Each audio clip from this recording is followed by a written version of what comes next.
regardons. Je calcule le nombre de liaisons. Alors, le nombre de liaisons, et ça c'est déjà fait pour pour A2.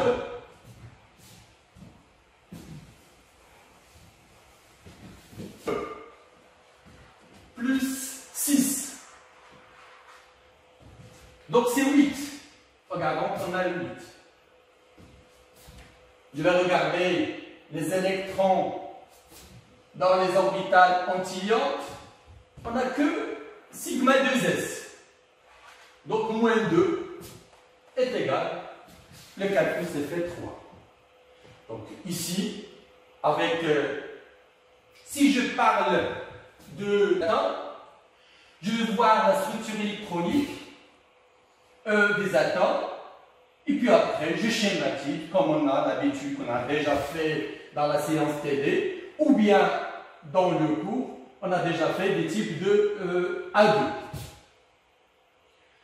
Alors bien sûr, lorsqu'on dit AB, je rappelle que on a le HF. Alors, les orbitales de valence à considérer, on a regardons qu'on a un S de l'hydrogène,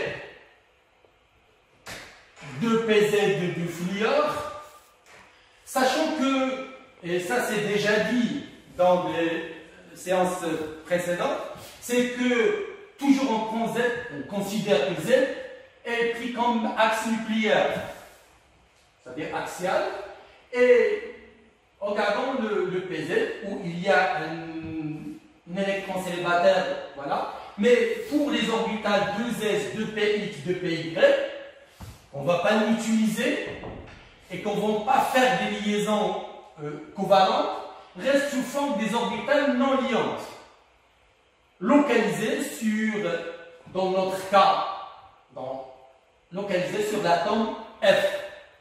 Mais parfois, on les appelle aussi les doublés libres.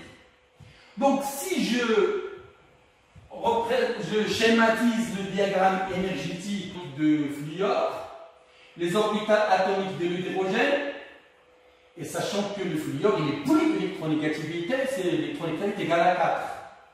Donc, il est plus stable par rapport à l'hydrogène. Et par conséquent, les orbitales atomiques du fluor sont plus stables. Ici, j'ai fait un schéma. Je n'ai pas tenu compte des valeurs de l'énergie de 2P et de l'énergie de 2S. C'est vrai, pour l'énergie de 1S, c'est moins 13,6 électrovolts.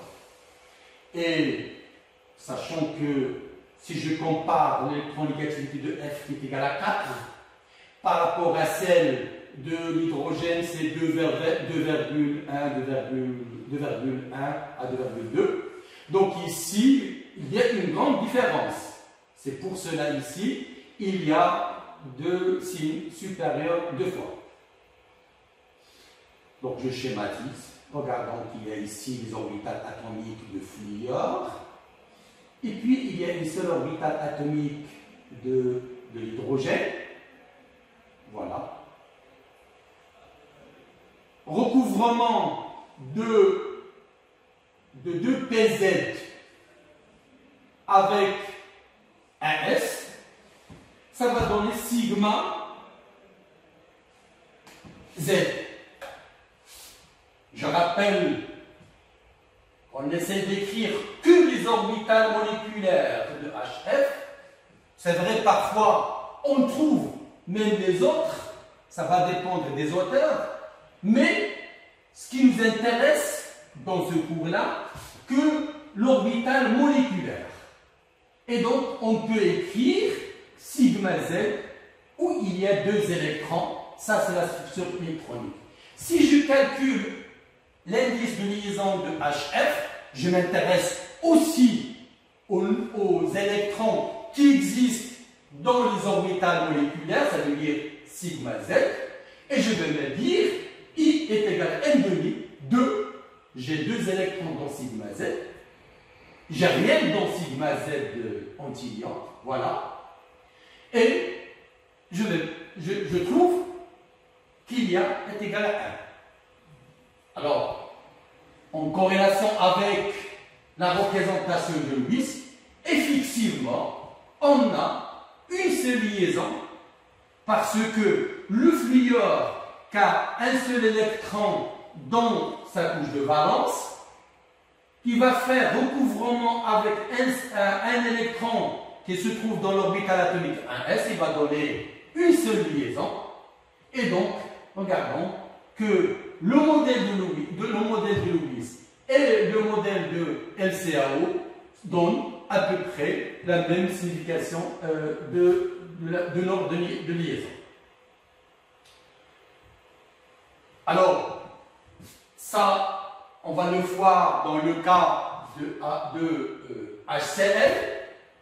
On va la même chose pour HF, mais la différence entre les deux diagrammes, c'est qu'au niveau du nombre de périodes. Ça, regardons ici, le fluor c'est 2s2p, le chlore c'est 3s3p, et le iode c'est voilà. Donc la différence, mais le schéma, c'est pareil. Sauf qu'il faut changer que ici, le 2 par 3 ou par 4. Et par contre, voilà. Je remarque, donc il y a une remarque, c'est que, quels que soient les atomes, l'iode, le chlore, le fluor, possèdent une énergie d'activation plus élevée par rapport à l'hydrogène. Et par conséquent, c'est le même diagramme énergétique. Alors ensuite, maintenant on a déjà dit dans les séances, voilà, on passe au moment dipolaire. Alors, moment dipolaire, regardons. Rappelons que nous avons déjà défini la liaison covalente. On a dit qu'il y a plusieurs types. Donc on a dit qu'il est normal, parfait, symétrique et par conséquent il est non polarisé. On a dit que c'est une liaison covalente normale polarisée et dans ce cas il y a une asymétrie, ça veut dire l'apparition des pôles. Et puis on a dit qu'il y a des liaisons datives ou semi. Donc la prochaine séance, Inch'Allah, qu'on va voir ces types de types de liaison, et puis en calculant le moment dipolaire, bien sûr pour le moment, on va commencer pour AB, puis après on va passer à d'autres molécules polyatomiques, et à travers le moment dipolaire, on va essayer de prévoir la géométrie de la molécule. Mais cette séance est presque terminée et donc on va voir la séance 7 la semaine prochaine, Inch'Allah, pour expliquer le moment dipolaire et ses conséquences sur la prévision de la géométrie des molécules envisagées. Et bon courage, et on se voit la semaine prochaine, Inch'Allah.